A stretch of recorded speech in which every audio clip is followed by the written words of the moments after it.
se está escribiendo mucho y discutiendo mucho si estamos frente a un cambio en la política internacional. Yo sostengo que no, que hay una continuidad. De todos modos, este tipo de episodio, por ejemplo, supongamos que esto hubiera ocurrido todavía con el gobierno de Mujica y con Almagro de canciller, ¿no hubiera contestado la Cancillería una situación así? Le hubiera contestado. Sí, entonces, por supuesto que sí. yo, si lo hubiera dicho Astori, vicepresidente anterior, probablemente se hubiera referido a los mismos términos, porque Astori tiene una opinión también similar en el sentido crítico de alguna de las situaciones en Venezuela. Entonces, digamos, no es que, en mi opinión, no cambió la ecuación, y voy a explicar por qué. En primer lugar, no cambió porque Uruguay tiene muy poco margen de hacer otro tipo de política exterior. Porque Uruguay es un país muy chico, depende muchísimo de decisiones externas. Entonces, lo primero que es una limitación es el margen de Uruguay para hacer grandes cambios en política internacional. Lo segundo, que estamos frente al mismo partido de gobierno y hay detrás un programa. Entonces, el Frente Amplio se encarga de dar una coherencia, al menos en los principios básicos de cualquier política, y en este caso la política exterior.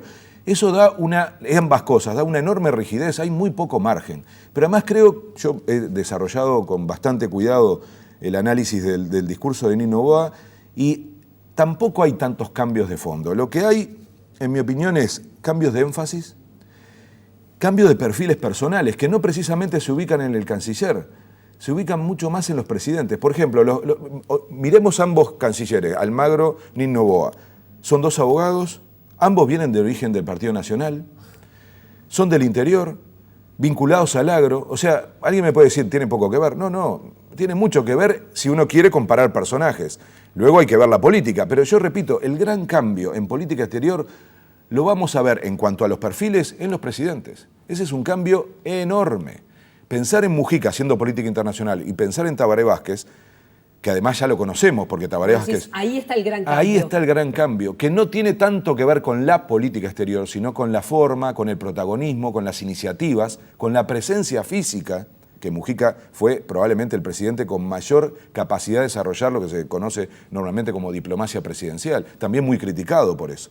Entonces ahí va a haber un cambio muy fuerte, que claro, en la percepción de la gente va a parecer un cambio de fondo, pero en realidad detrás la política, y ahí sí me remito a lo que es la intervención y el discurso de Nino Noboa, que es de alguna manera la señal. Después vamos a empezar a tener episodios, y el más importante no es el de Venezuela, es la ida a Argentina.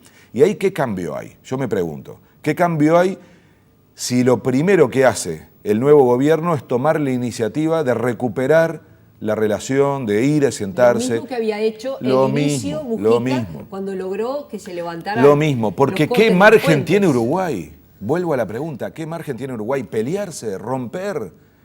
¿Qué otra cosa puede hacer? Entonces, yo creo que hay que sacar un poquito el humo, ir viendo la realidad